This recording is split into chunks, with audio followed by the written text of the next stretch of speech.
Aleluia. Pode ser, igreja. Que bom ver você nesse dia frio, nessa tarde fria, você veio para a igreja, né?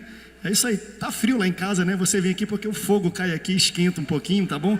Quem quer um pouco de calor do céu aqui nessa tarde?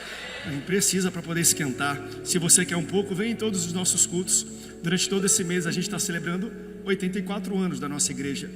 E quem veio aqui no sábado de abertura e nos cultos de terça-feira pôde ver o derramamento do Espírito Santo de maneira poderosa nesse ambiente. Eu creio que aquilo que ele fez, ele ainda vai melhorar. Eu acho que ele vai completar e vai fazer transbordar no nosso meio.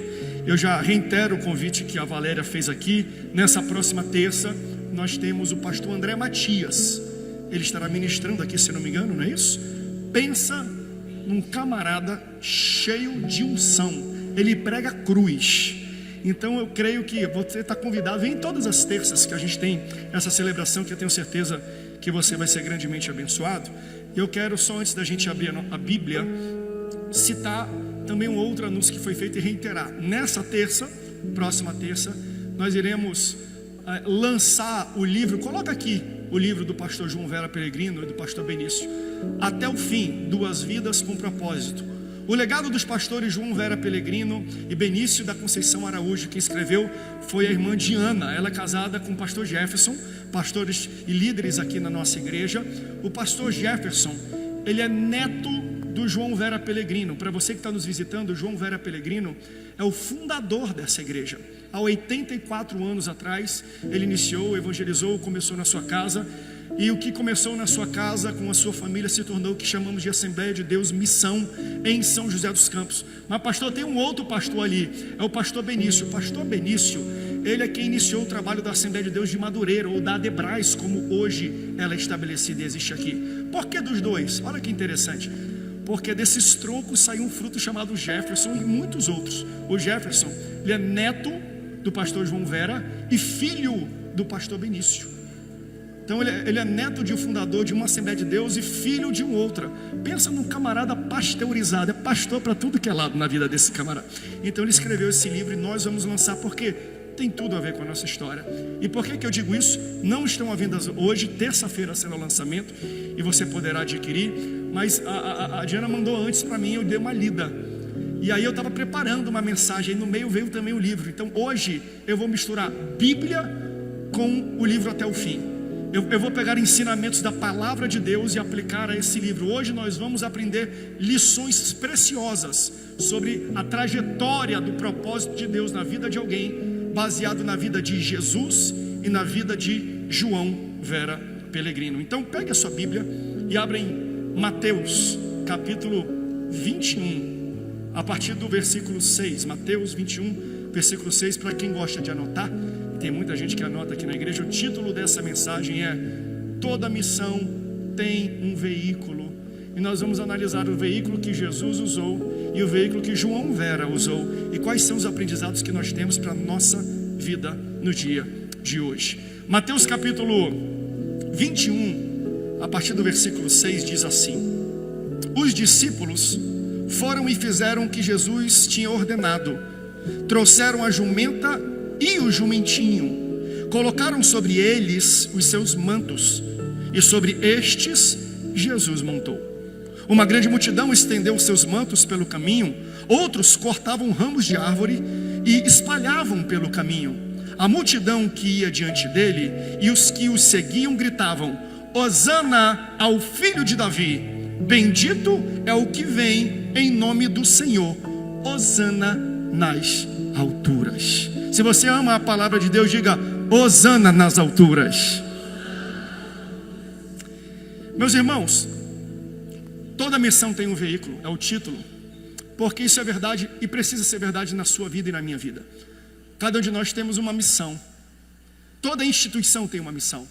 Às vezes a missão está descrita, escrita logo que você entra. Se você vai para uma empresa, muitas vezes você vai ver que um empreendimento, uma instituição, uma empresa, uma igreja, todo ajuntamento de pessoas que têm um propósito, elas necessariamente precisam ter uma missão. Missão é a declaração clara e objetiva do propósito fundamental da existência de alguma coisa. Então nós temos um propósito claro e fundamental que é dito para a nossa igreja. E eu quero que você, nesse domingo, de vez em quando eu gosto de recitar, mas você grave novamente, coloca aqui na tela para mim, qual é a missão da nossa igreja? Todos juntos nós vamos gritar bem alto. A nossa missão, ela cabe, são 5 pontos, e ela cabe na palma das nossas mãos. Eu vou falar o primeiro versículo e você vai falar os outros 5 que estão aqui, ok? Declaração de missão, cheios do Espírito Santo. A nossa missão é manter, evangelizar os povos, discipular os salvos, vigiar e orar até Jesus. Essa é a nossa missão. Aí talvez você está nos visitando hoje, ou você veio de outra igreja, de outra cidade, e fala: pastor, o texto é diferente, mas na minha igreja a missão é a mesma. Como assim? A missão da igreja lá, de outro ministério, é a mesma missão de vocês? E a minha resposta é sim. Todas as igrejas têm a mesma missão. Ou você acha que uma igreja não é feita para evangelizar, para adorar a Deus, para discipular pessoas? Mas o que nos torna distintos, o que nos diferencia das demais igrejas, não é a nossa missão, é a nossa visão. Eu já falei isso muitas vezes, mas eu quero criar aqui para você uma estrutura. Visão é o veículo que nós usamos para poder chegar e alcançar a nossa missão. Você vai para o Rio de Janeiro, você pode ir de estrada pela Dutra. Então você vai usar um veículo específico e um trajeto específico. 4h30, 5 horas você chega lá. Se você for de avião, você vai aqui em Guarulhos e você vai por ar. Meia hora, 25 minutos, 40 minutos, dependendo do voo. Ele é um pouco mais rápido porque você vai por cima. Eu posso ir pelo litoral, que agora é por água, é um outro trajeto. E eu nem sei qual é o tempo que leva para ir de barco, de lancha, de balsa. Eu nem sei se dá para chegar, mas dá para chegar litoral para litoral no Rio de Janeiro. Então você entende? Existem veículos diferentes, em trajetos diferentes para chegar na mesma missão. Então o veículo, ele vai determinar o trajeto e a velocidade. Então alguém pode até perguntar e falar: pastor, se todas as igrejas estão indo para o mesmo lugar, por que elas são tão diferentes? Porque elas usam veículos diferentes. É por isso que alguém vai falar assim: parece que aquela igreja é um pouco mais devagar, né? É porque usam um veículo um pouco mais tranquilo. Aquela é rápida, né, pastor? Tudo que acontece, ela é ágil, ela vai. Por quê? Porque eles usam um veículo mais rápido. Veja, todas essas igrejas irão atingir o mesmo destino. O que vai diferenciar elas é o veículo. Logo, o veículo vai determinar o trajeto e o trajeto vai determinar o tempo. Hoje nós usamos veículos extraordinários para pregar o evangelho na nossa igreja. Talvez você não saiba, mas nós temos rádio, programa de rádio, programa de TV, nós usamos redes sociais, inteligência artificial. O pessoal está falando agora. 2 anos atrás a gente já fazia e tratava essa tecnologia. Então nós usamos todos os meios rápidos de internet que acontecem de maneira íntegra. Essa transmissão, esse culto está sendo transmitido agora para todo mundo. Pessoas em qualquer lugar do mundo podem ver a pregação do evangelho e da palavra através daquilo que fazemos nessa igreja de maneira instantânea, porque nós estamos usando um meio, um veículo para alcançar as pessoas de maneira rápida e ágil. Mas você entende que nem sempre foi assim. Há 84 anos atrás, pastor fundador dessa igreja, João Vera Pellegrino, que funda essa igreja no dia 6 de junho de 1941. Grave no seu coração. Qual é a data da fundação da sua igreja? 6 de junho de 1941.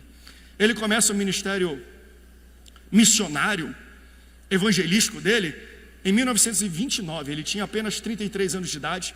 Ele era pertencente à igreja de Santos. E o pastor naquela época manda ele ir para o norte fluminense. E ele começa em Paraty, naquela região, a fazer cultos nos lares, cultos caseiros, e começa a fundar inúmeras igrejas.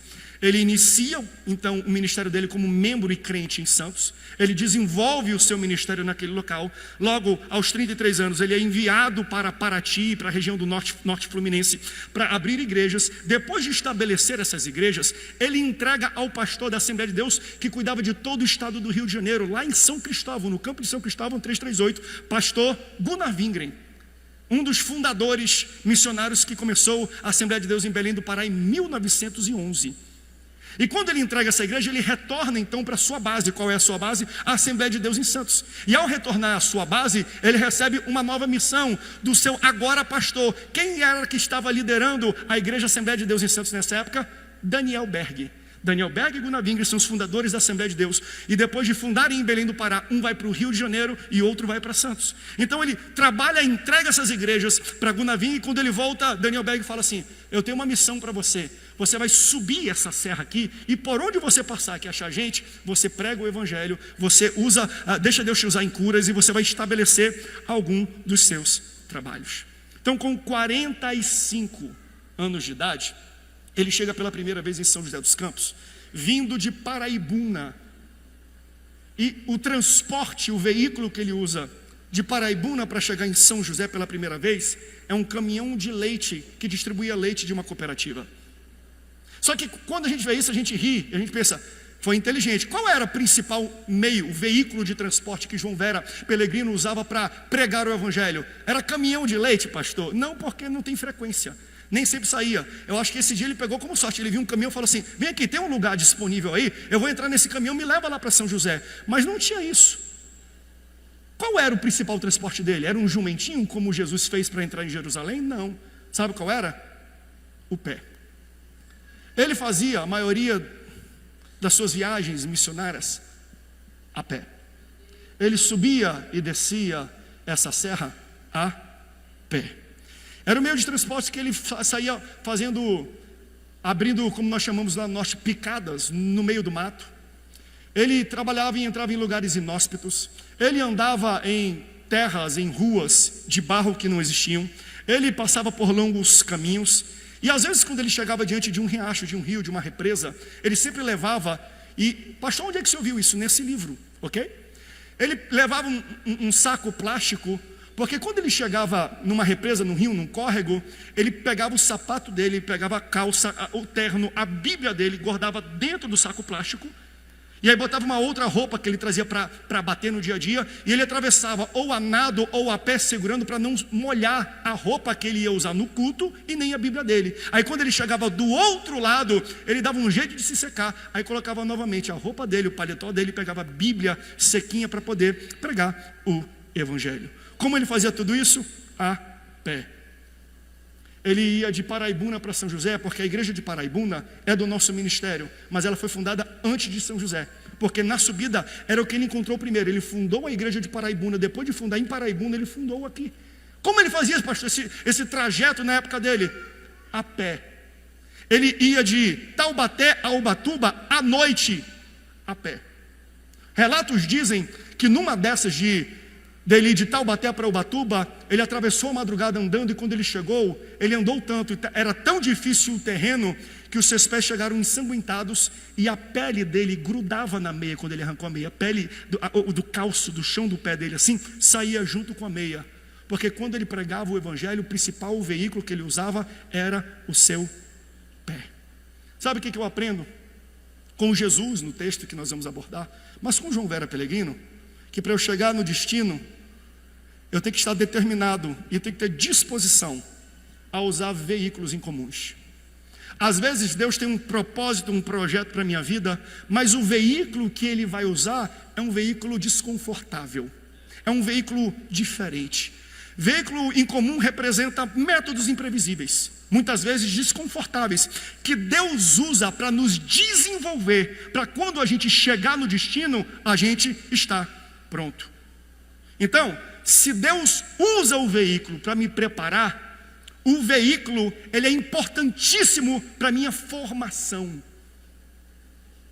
O veículo, ele determina a velocidade. Se eu vou de carro é 4h30 para o Rio. Se eu vou de avião é 40 minutos. Se eu for a pé, nem sei quantos dias vai demorar. Por quê? Porque o veículo que eu uso determina o tempo que eu vou. E nesse tempo Deus vai me preparando para a realidade que eu vou encontrar quando eu chegar. Logo, se o veículo determina o tempo, pode ir a pé mesmo, mas a pé demora demais. Veja, Deus não se prende na pressa.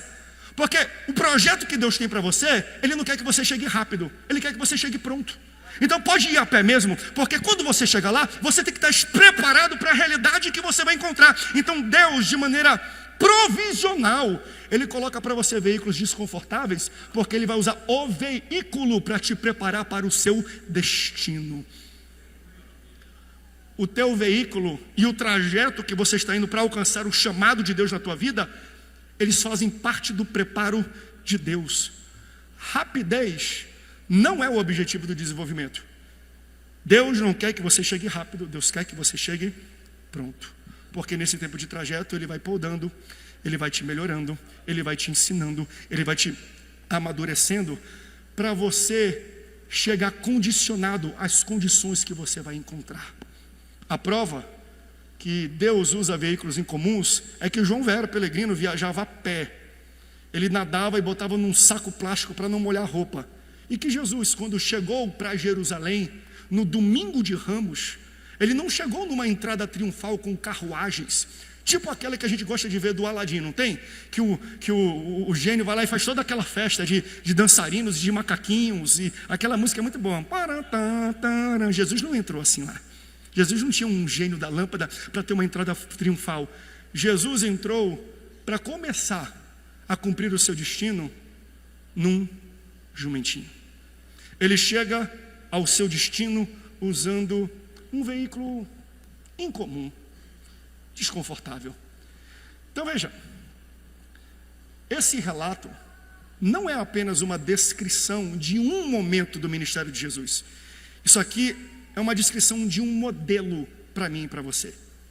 Se Jesus, Filho de Deus, Rei dos Reis, usou um jumentinho, se João Vera Pelegrino, fundador dessa igreja, andou a pé, quem somos nós para dizer que nós não podemos usar métodos imprevisíveis, métodos difíceis, métodos complicados? Se aquele que me ensina, se aquele que me guia, se aquele que morreu por mim, se aquele que me salvou usou um jumentinho, quem sou eu para dizer que eu só vou pregar se for de Land Rover, que eu só vou pregar se eu pegar passagem de primeira classe, que eu só vou pregar se me derem uma oferta? O grande problema é que hoje nós deixamos a dificuldade do veículo abortar o chamado do nosso destino. Vem aqui, é para pregar? Quando é que é? Qual é o veículo? Qual é a companhia aérea? Qual é o horário do voo? É um voo de primeira classe? Tem alimentação? O hotel é 5 estrelas? Esses homens andavam sem comer, andavam a pé, andavam machucando sapatos. Jesus entrou de jumentinho. Quem somos nós para dizer que só vamos pregar o evangelho se a gente estiver de Land Rover e andar de primeira classe? Isso aqui não foi só um momento, uma descrição do momento do ministério de Deus, mas um modelo para mim e para você. Sabe por que eu digo isso?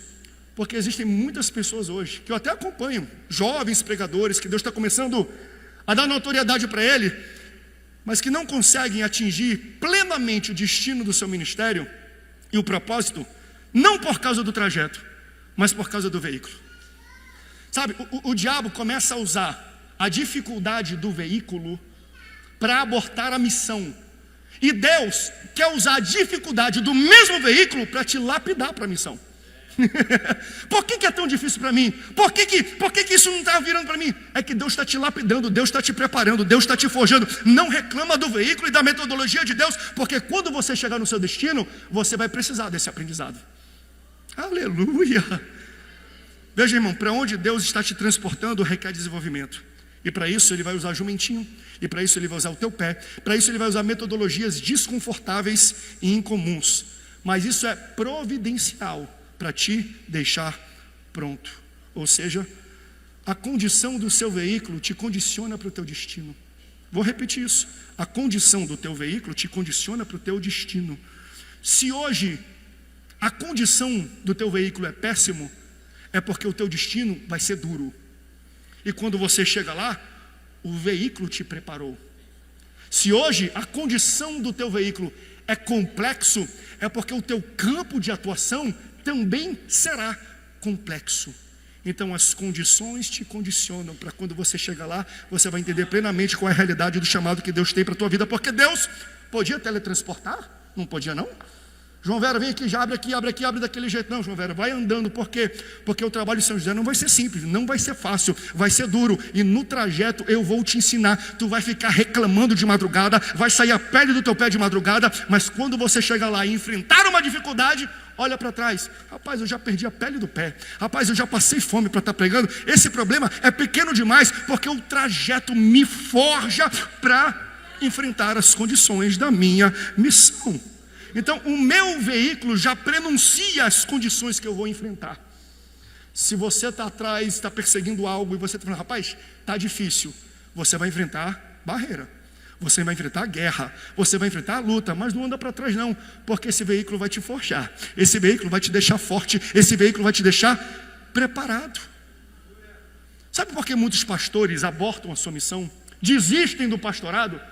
Irmão, o que mais aconteceu na pandemia foi pregador que falou, vou deixar de pregar, vou para o mercado de trabalho porque não estou conseguindo sobreviver. A pandemia foi um veículo complexo para forjar e peneirar. Eu quero o obreiro preparado e comprometido que sofra pelo meu evangelho, porque o primeiro sofrimento eu caio fora. Sabe por que muitos líderes ou igrejas às vezes tiveram muita dificuldade na pandemia ou desistem no meio do processo? Porque não foi o jumentinho que levou eles para lá. Porque é o jumentinho que prepara, é o veículo que prepara. Então o camarada chegou lá por causa de uma indicação, ele chegou lá por causa do network, ele chegou lá por causa de pechada, ele chegou lá por causa de sobrenome, ele chegou lá porque ele era muito influente, ele chegou lá porque ele tinha um dom e um talento. Mas dom e talento não segura quando você tem uma situação complexa. O que te prepara para a situação no destino da tua missão é o teu jumentinho. E porque eles não usaram o jumentinho, eles chegaram no destino subdesenvolvidos. Eles não estavam condicionados para a condição da realidade que eles enfrentaram. Jumentinho nos prepara para as realidades que nos esperam. As dificuldades de hoje nos preparam para as realidades que nós vamos enfrentar. O jumentinho prepara a gente para a luta, o jumentinho prepara a gente para a perseguição, o jumentinho condiciona a gente para o caos, mas ao mesmo tempo ele cultiva em mim confiança. Tem caos, tem perseguição, e eu estou no meu jumentinho, mas ao mesmo tempo eu não sou atingindo, Deus vai me protegendo, Deus vai abençoando, Deus vai soprando, as igrejas vão crescendo daqui a pouco. Rapaz, estão me batendo, estão me caluniando, estão falando mal, mas a igreja está crescendo, mas o trabalho está crescendo. O que isso cultiva e causa em mim? Confiança. Não é isso que aconteceu quando Davi, ele chega e vai levar lanche para os seus irmãos. Ele tem uma trajetória, ele está todo dia no jumentinho dele. Qual é o jumentinho dele? Cuidando das ovelhas do pai dele. Aí chega lá, vem um leão, ele mata um leão. Aí vem o urso e quer atacar, ele mata aquele urso. Então quando ele chega e ele vê Golias desafiando o exército de Israel, ele fala assim, vem aqui, ninguém vai enfrentar esse circunciso não? Aí chamam ele, vem aqui, eu quero enfrentar. Por que você acha que pode enfrentar? Deixa eu te falar com a minha trajetória. Eu já matei urso, eu já matei leão. Veja, o urso e o leão são um jumentinho de Davi. Então ele falou, se lá atrás eu matei urso e leão, eu estou vendo um gigante, um camarada, que é grande como o urso e ruge como o leão. Já matei os dois. Quem você acha que ia ser um incircunciso filisteu para enfrentar as tropas do Deus, do exército do Deus vivo? Então a minha trajetória, a minha história de dificuldade e de vida me capacita para enfrentar os gigantes aqui na frente. Ele cultiva, quando ele chegou confiante, eu vou derrubar esse camarada. Por quê? Porque a minha trajetória já me ensinou coisas maiores. Porque o meu jumentinho me fez passar por situações desconfortáveis. Logo quando eu chego aqui fica mais fácil. Quando o povo sai da terra prometida e depois entram com Josué para enfrentar os gigantes que os 12 espias viram, falavam assim, só tem gigante naquele local. Quando eles entram confiantes, porque o meu Deus abriu o mar vermelho, o meu Deus mandou maná. Então minha trajetória no deserto me ensina e cultiva em mim confiança para enfrentar e derrubar muralhas, para enfrentar e derrubar todos os gigantes que estão na minha frente. Então, o trajeto que ele passou trouxe para a memória dele a vivência das durezas, e aquilo o preparou para esses novos desafios. Se Deus te livrou de coisa pior lá atrás, Ele vai te livrar dessa vez. Se Deus te deu o livramento e para a tua família lá atrás, não é o problema que você está vivendo hoje que vai tirar a tua família da casa de Deus, que vai matar você, que vai falir você. Deus já fez coisas maiores e Ele está usando esse jumentinho dessa dificuldade que você está passando para cultivar confiança em você e para lapidar você para problemas maiores que Ele vai te usar para poder te dar vitória. Então, o veículo que Deus usa prenuncia as condições que eu vou enfrentar. Pastor, está difícil a minha trajetória da minha empresa, do meu casamento. Você vai enfrentar coisas grandes e você vai vencer. Então Ele está te preparando agora. Nos Estados Unidos tem um dizer que no Brasil também tem, né? Quando o treino é difícil, o jogo é fácil. Quando o treino é fácil, o jogo é difícil. Então Deus está te passando por um treino difícil, para quando chegar no campo, para quando chegar na muralha, para quando chegar no gigante, ser fácil. Não vai precisar lutar muito não. Pega um estilingue e na primeira pedra você vai derrubar esse gigante, mas antes disso você vai ter que ralar um pouco no pasto. Então o veículo que Deus nos dá vai prenunciar um ambiente e as condições que eu vou enfrentar. Porque Jesus, gente, nós lemos no texto, ele entra em Jerusalém em cima de um jumentinho no domingo de Ramos. Pastor, é desconfortável? É. Tinham outras maneiras melhores e mais confortáveis? Sim. Então por que ele vem de uma maneira improvável e desconfortável? Porque ele está entrando no domingo de Ramos, mas daqui a pouco tem a quinta-feira do Getsemane. Está desconfortável isso aqui, é que eu estou te preparando para um desconforto maior. Então vou te treinando agora, para quando chegar lá aquilo não te derrubar. Eu já vou te incomodando agora para você criar casca, musculatura, para você criar costa larga, porque vai chegar na frente e vai ter problemas maiores. Então eu estou flutuando aqui no texto, pastor Rodolfo, messiânico aqui, porque chegou no domingo de Ramos, mas já tem uma quinta-feira aqui para frente. E a quinta-feira é quando a realidade da crucificação se materializa. É na quinta-feira que a ficha cai. Porque quando chega na quinta-feira, ele fala e traz os seus discípulos, daqui a pouco ele separa três e fala: a minha alma está angustiada até a morte. No domingo de Ramos, ele estava desconfortável, e 2 dias preparando. Tem coisa dura vindo por aí. Então eu vou usar o veículo que você está usando e o tempo que você está nesse veículo para preparar para os problemas lá na frente. Ele se ajoelha um momento e a tensão dessa realidade, a tensão da crucificação, a tensão que caiu sobre Jesus na noite em que ele entendeu: eu vou morrer. Era tão grande essa tensão emocional, física, que o texto vai dizer que ele começa a suar sangue. E não apenas isso. Escute isso aqui, igreja, com atenção e calma e carinho, porque esse aqui é o texto. Além de suar sangue, Jesus começa a reconsiderar o que ele havia se comprometido. Estou no texto. Existem pressões que nos fazem renegociar o termo com Deus. Senhor, Pai, meu Pai, se possível, afasta de mim esse cálice. Mas ele tinha um trajeto com o jumentinho. Ele passou pelo desenvolvimento. E quem passa pelo desenvolvimento chega no outro lado dessa oração. Porém, não seja feita a minha vontade, mas a tua. Porque isso é natural. Porque se eu não sou desenvolvido e preparado na chibatada, na dureza, eu vou parar a oração na primeira parte. Tira de mim esse cálice. Mas quando eu olho para a minha trajetória, para as durezas, mas não seja feita a minha vontade, que a tua vontade seja feita. O jumentinho, o trajeto, os veículos que Deus usou para trazer Jesus até o Getsemane, fez ele colocar a sua missão acima do seu sentimento, a sua missão acima da sua dor. Então, meus irmãos, a gente tem que aprender que a gente não deve apenas se submeter ao lugar onde Deus nos envia, mas o veículo que Ele usa. Eu creio muito nisso, porque a gente fala assim: quando eu chegar lá, Deus vai me provar. Deus te prova na ida. Porque quando chegar lá, você já vai ter que enfrentar coisas que, se você não está minimamente preparado, você pisa. Do jeito que você pisa, você já quer voltar. Deus usa o veículo e o trajeto para te preparar para o destino e para a realidade que você vai enfrentar. Eu posso ouvir um glória a Deus, porque Deus está falando isso ao coração de algumas pessoas. Então, se submeta ao local onde Ele está te levando, mas também ao veículo que Ele está te usando. Porque o veículo está intrinsecamente ligado à velocidade, não é? Jatinho é muito mais rápido que jumentinho. Mas se eu chego rápido, eu não tenho o meu caráter desenvolvido. E se o meu caráter não está desenvolvido, ele rui. Se o meu caráter não está pronto, ele afunda. Quantas vezes eu já ministrei nesse texto? Eu acho que a mensagem que os pastores nossos aqui do campo mais lembram é de um texto que eu falo assim: porque essa leve e momentânea tribulação causará em nós um eterno peso de glória acima de qualquer comparação.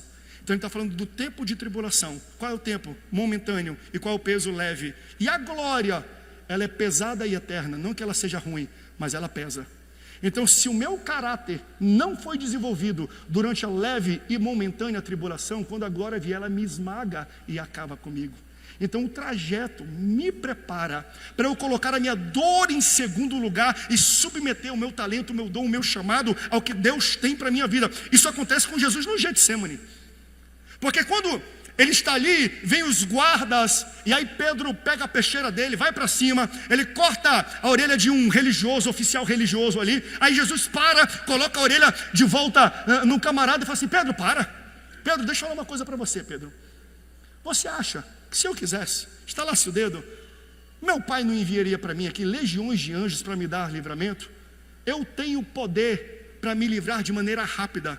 Só que o poder que eu tenho não é para me tirar da cruz, mas para me levar para ela. O poder que eu detenho é para eu submeter ao meu chamado e ao meu propósito. Então Jesus tinha poder para se livrar de maneira rápida e repentina e instantânea, mas ao fazer isso, ele acabava com o plano de salvação eterno. Então ele fala assim: eu vou ter que submeter o meu talento e meu dom ao meu propósito, e não à minha dor. Eu não quero ter livramento rápido, eu não quero chegar rápido, eu preciso chegar pronto. O que fez Jesus ter esse entendimento, ter essa sabedoria? O trajeto. Ele andava a pé, ele andava sobre as águas, ele andava de jumentinho, ele passava por quase naufrágio. Então todos os trajetos e os veículos que Deus permitiu que Jesus vivesse até chegar ao Getsemane, a crucificação, deu para ele esse entendimento. Ele poderia resolver a parada de maneira instantânea, mas ao fazer isso ele acabaria com um projeto eterno da tua salvação. Essa maturidade, essa percepção é vista também na vida do líder fundador dessa igreja. Eu estou tentando trazer os dois para você entender um pouco mais da nossa história. Pastor João Vera fundou essa igreja e a pastoreou por 20 anos, 2 décadas. Quando ele começou e ficou já nos últimos 3, 4, 5 anos, São José dos Campos desenvolveu muito rápido, essa cidade cresceu muito nessa época. E ao crescer muito, e Deus usando aquele camarada, essa igreja cresceu e se desenvolveu muito, começou a chamar a atenção de muita gente. Muita gente abriu o olho, muita gente fez o olho gordo. Que isso, que igreja é essa? Está grande, a cidade está crescendo, que igreja forte, que igreja potente. Ela cresceu tanto que começou a chamar a atenção da igreja na capital. E começaram a se intrometer falando: ei, ele não pode estar à frente da igreja não. Vamos trocar, vamos botar outro pastor no lugar aqui, porque é um camarada que está cego, é um camarada que não fala bem, é um camarada indouto, é um camarada que não é preparado. Vamos tirar ele à frente da igreja. Veja, eu estou falando do fundador da igreja e daquele que estava há 20 anos pastoreando ela. A igreja cresce e todo mundo abre o olho. De fato, ele era um homem muito simples, um homem muito tranquilo. E diz a história, depois leia, muito interessante, que vem para cá em reunião. João Vera poderia brigar para se manter aqui, afinal ele tinha a credibilidade e a autoridade para isso. É o fundador dessa igreja, estava há 2 décadas à frente dela. Mas tem um momento que ele falou assim: rapaz, se eu brigo, isso aqui se desfacela. Se eu brigo, isso aqui se divide, e o propósito de Deus não é cumprido. Ele, por decisão própria, falou assim: eu vou me autotransferir, podem colocar um outro pastor, para que o propósito de Deus seja cumprido aqui, sem a minha ajuda. Para alguém ter essa sensibilidade, meu camarada, é porque já perdeu a planta do pé na pele andando sozinho, é porque já pegou malária, já ficou doente, é porque já chorou, é porque já foi perseguido. Então o trajeto, o jumentinho que Deus o colocou, o fez ter essa percepção. E hoje eu estou pregando aqui para honrar a memória e a vida desse homem. Nesses 84 anos eu quero aqui e ali nas ministrações falar um pouco mais da história, às vezes desconhecida, de alguém que Deus levantou, sem dinheiro, sem diploma, mas que tinha uma missão e era entregue a essa missão. E eu tenho certeza que em algum momento nisso tudo ele falou assim: pai, afasta de mim esse cálice. Não, eu fundei, eu vou para cima. Mas aí quem amadureceu no trajeto fala assim: contudo não seja feita a minha vontade, mas a tua. Se é para a igreja crescer pacífica fora da minha presença, que assim seja.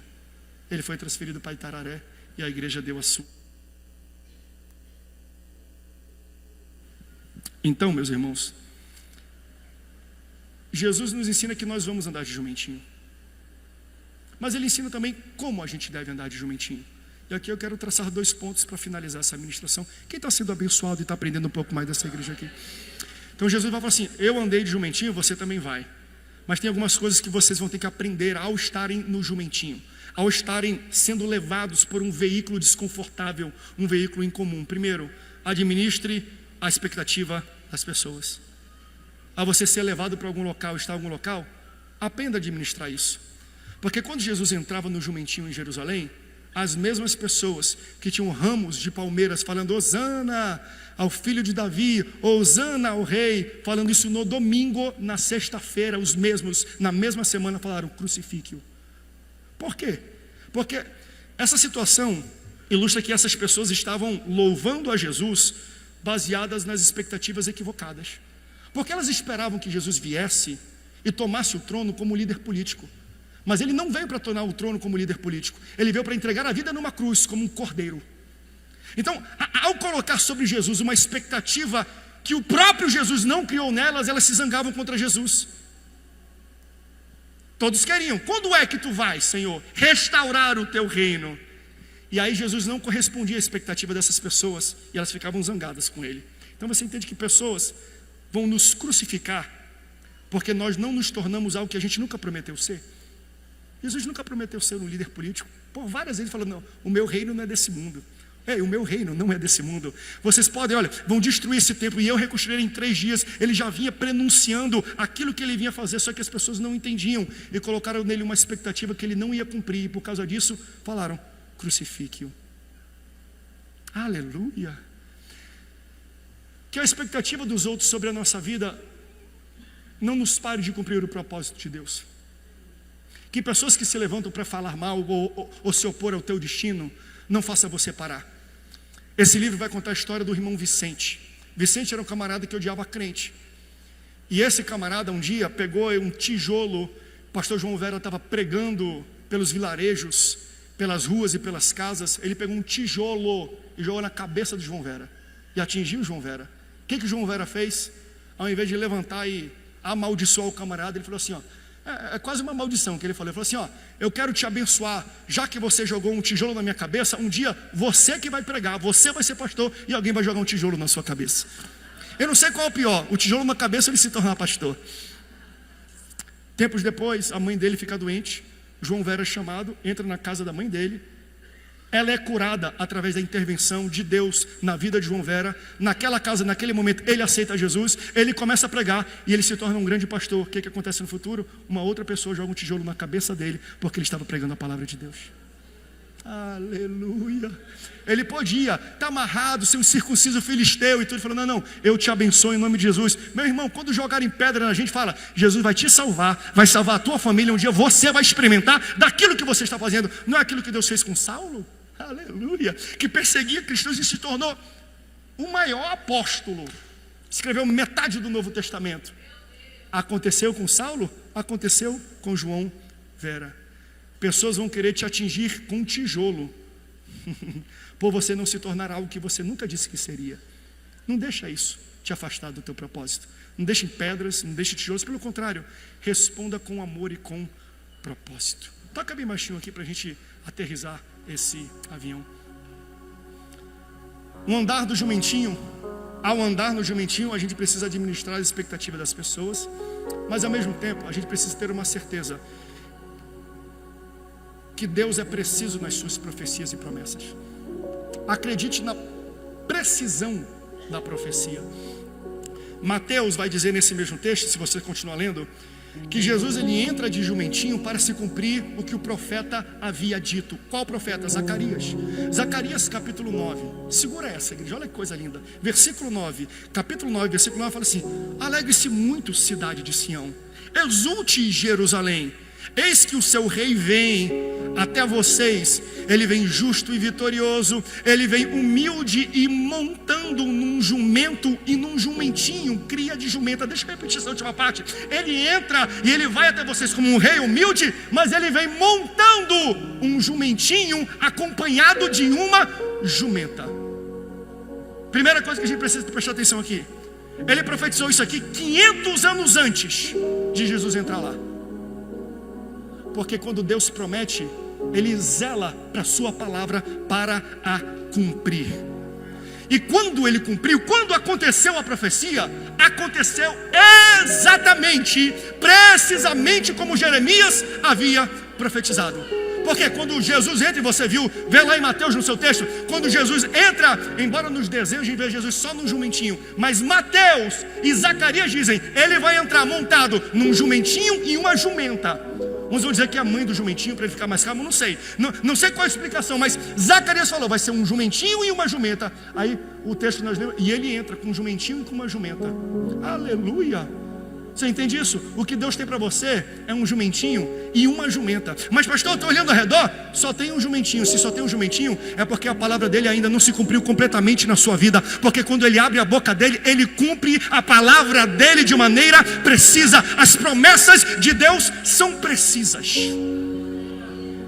Ou você acha que quando José viu aquele sonho, 11 feixes de trigo que faziam assim, quando ele era agora rei do Egito, os irmãos aparecem até ele, e eu acho que no coração o Espírito Santo tocou e falou assim, só tem 10, não se contente com 10, quando a tua visão era 11. Aí ele chega diante dos irmãos, eu estou contando aqui, eu vejo que só tem 10, cadê o outro? O outro lá em casa. Então vai lá e buscar, porque eu quero ver com o meu olho aquilo que Deus me mostrou no meu sonho, porque aquele Deus que cumpriu lá atrás é o Deus que vai fazer realizar aqui na frente. Não é 10, é 11. Se Deus prometeu sobre a tua vida, sobre a tua casa, sobre a tua igreja, sobre a tua família, Ele é fiel para cumprir exatamente como Ele profetizou. Aleluia. É que vai dizer o texto, eu vigio a minha palavra para que ela se cumpra, porque Deus não apenas diz, Deus vigia. Se Ele falou uma coisa para a sua vida, Ele está na eternidade vigiando. Aí às vezes parece que o negócio vai sair da rota. Aí Ele vem e intervém no nosso tempo. Ele intervém na nossa vida. Essa intervenção nós conhecemos como milagre.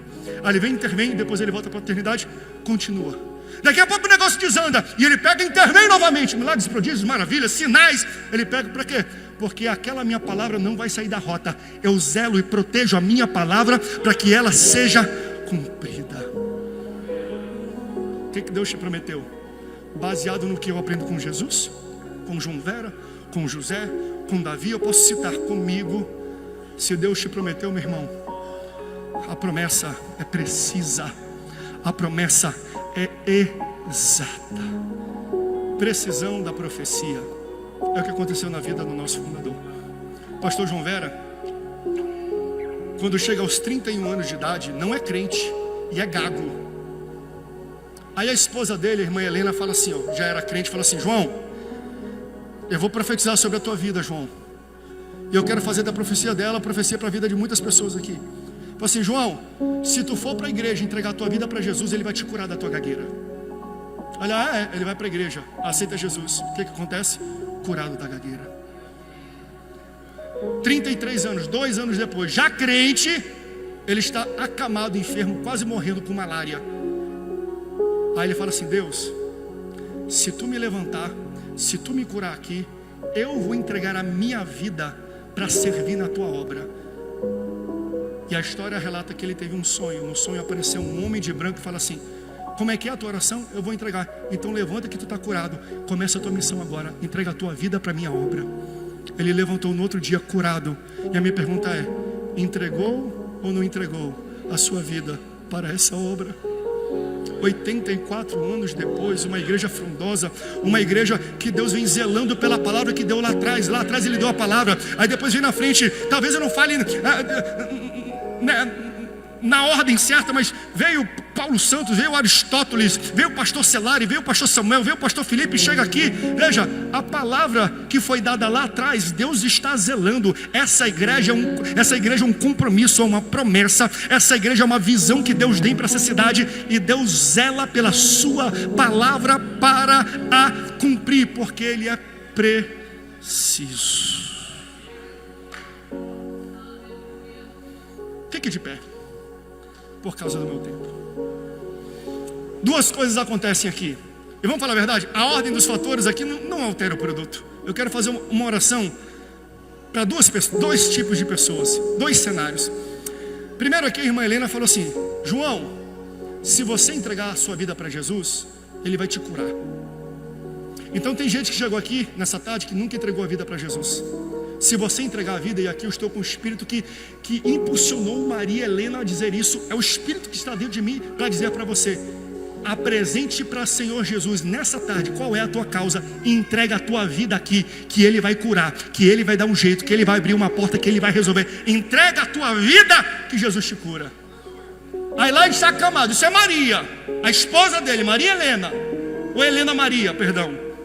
Aí lá na frente ele já é crente, já entregou a vida dele para Jesus, mas não entregou a vida dele para a obra. Agora estou falando com o crente. Está salvo? Amém. Entregou a tua vida para a obra? Ele está acamado e fala: Senhor, se tu me levantar daqui, se tu me curar, eu vou entregar a minha vida para a obra. Então você entende? Primeiro ele tem que entregar a sua vida para receber a cura. Depois ele tem que receber a cura para entregar a sua vida.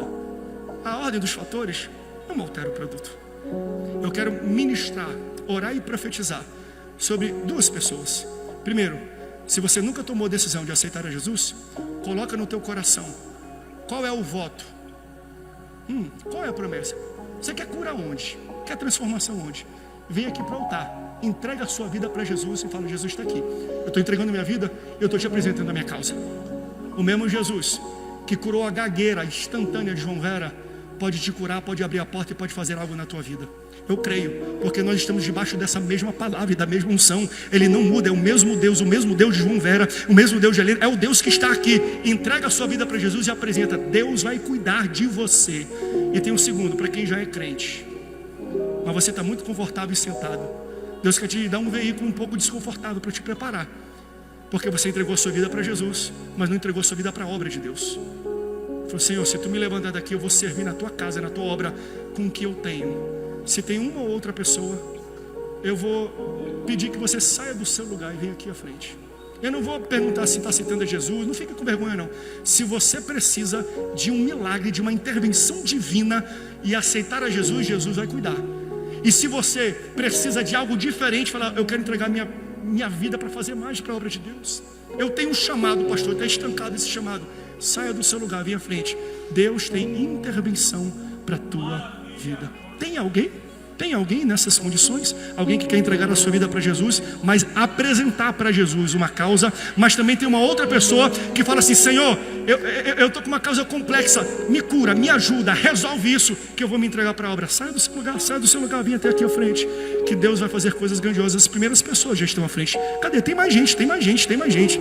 Eu quero falar com um crente aqui também, com um crente que está parado, está estacionado. Deus vai te levantar, Deus vai te dar sonho, Deus vai te dar promessa, Deus vai te dar palavra, e essa palavra vai além de você. 84 anos depois nós estamos aqui, resultante de uma promessa de um homem que estava na cama com malária, quase morrendo. Essa igreja é a resposta de Deus para um homem que estava quase morrendo de malária. Por causa de uma palavra nós estamos aqui hoje. Sei lá quantas igrejas, quantos mil membros. Deus tem multidões para dar para você. Entregue para Ele, vem aqui à frente que eu quero orar. Muitas pessoas estão vindo, muitas pessoas. Levante a sua mão, tem mais gente vindo. Vem. A gente está debaixo de um mover profético aqui. Está gostoso isso aqui, está gostoso. Deus está ativando homens, Deus está ativando mulheres, assim como Ele fez com os fundadores dessa igreja. Uau. Levante a sua mão em direção a inúmeras pessoas que aqui à frente estão. Senhor, eu não sei qual é a condição que eles vieram aqui, mas se enquadra numa das duas, Senhor. Se eles vieram aqui entregar a vida deles e eles têm uma causa, o Deus de Abraão, o Deus de Isaac, o Deus de Jacó, o Deus de Jesus, Deus Pai, o Deus de João Vera Pelegrino, de Helena, o nosso Deus, o Deus de Israel, o Deus Todo-Poderoso está aqui, Senhor. Vem com a intervenção e faz acontecer. Eles estão entregando como sacrifício, Senhor, como holocausto as suas vidas, Senhor, mas eles têm causas. Entra, Senhor, com providência nessa causa, Senhor. Dá para eles sinais, dá para eles promessas, dá para eles uma palavra, Senhor, que possa ser um norte, que possa guiá-los, Senhor, como foi com João Vera Pelegrino. Também tem pessoas aqui, Senhor, que já estão salvas, mas falam: eu posso fazer mais, eu preciso fazer mais. Deus precisa me levantar, assim como aquele anjo na visão falou assim: então levanta e começa a fazer a minha obra como você prometeu. prometeu, Senhor, que Tu seja derramado esse espírito de intrepidez, que Tu venha abrir portas, que Tu venha equipar essas pessoas, Senhor. Eu oro sobre esta igreja. Nós estamos durante esse mês meditando em tudo aquilo que Tu fez no passado, para avançarmos para o futuro, porque quem não tem história no passado não consegue ter guias para o futuro. Eu olho para trás e eu me descanso na fé de quem veio antes, Senhor, mas nos ativa, nos levanta, queima de novo no coração dessa igreja, como Tu fez há instantes e há anos atrás, Senhor. Nós estamos precisando de novos João Veras, nós estamos precisando de novos líderes, de novos homens e mulheres, Senhor, que podem ir a pé, que podem ir de bicicleta, que vão de carro, que vão de avião, que vão de jatinho, independente do veículo, Senhor. Eu tenho certeza que Tu vai usá-los, que Tu vai prepará-los, que Tu vai capacitá-los e que Tu vai enviá-los, Senhor. Por isso, nos dá essa sabedoria para cuidar dessas pessoas que estão dispostas a viver os Teus propósitos aqui na terra. Para aqueles que aceitaram Jesus, escreve o nome deles no livro da vida e que eles possam encontrar nessa igreja uma família para juntos caminharmos em direção ao céu, no nome poderoso de Jesus. Olha, a gente quer anotar o nome de vocês que aceitaram Jesus. E se você quer um propósito dentro da igreja, servir mais, deixa a gente anotar o número de vocês também, que nós temos pessoas que vão andar com vocês, instruir vocês, aconselhar vocês. Eu gostaria de conversar com cada um de vocês também, para que a gente possa andar juntos. Será que você pode aplaudir ao Senhor pelas pessoas que entregam a sua vida e renovam o seu voto? Faça assim com a sua mão. Que a graça do nosso Senhor Jesus Cristo, o amor de Deus, o nosso querido e eterno Pai, a comunhão e a consolação do Espírito Santo esteja sobre você, a tua casa, a tua vida e a tua família. Se você crê, olha o que chegou na minha mão, um exemplar. Está à venda ali? Já está na saída, tá bom? Preguei só partes desse livro. Isso aqui conta a história do fundador da nossa igreja. Nesse aniversário, se presenteie aprendendo um pouco mais sobre a história de fé que construiu a base da fé da sua família e da sua casa hoje. Até o fim, já está ali na saída, você pode ver as formas de pagamento. Cada família precisa levar um desse e comer isso aqui com farinha, de tão bom que é esse alimento. Levanta seu punho na altura da sua fé. No 3 nós vamos bradar bem alto, você já sabe, né? Assembleia de Deus em São José dos Campos, 84 anos. E a vitória é nossa. Deus te abençoe, meu irmão, e a paz do Senhor Jesus. Até o culto da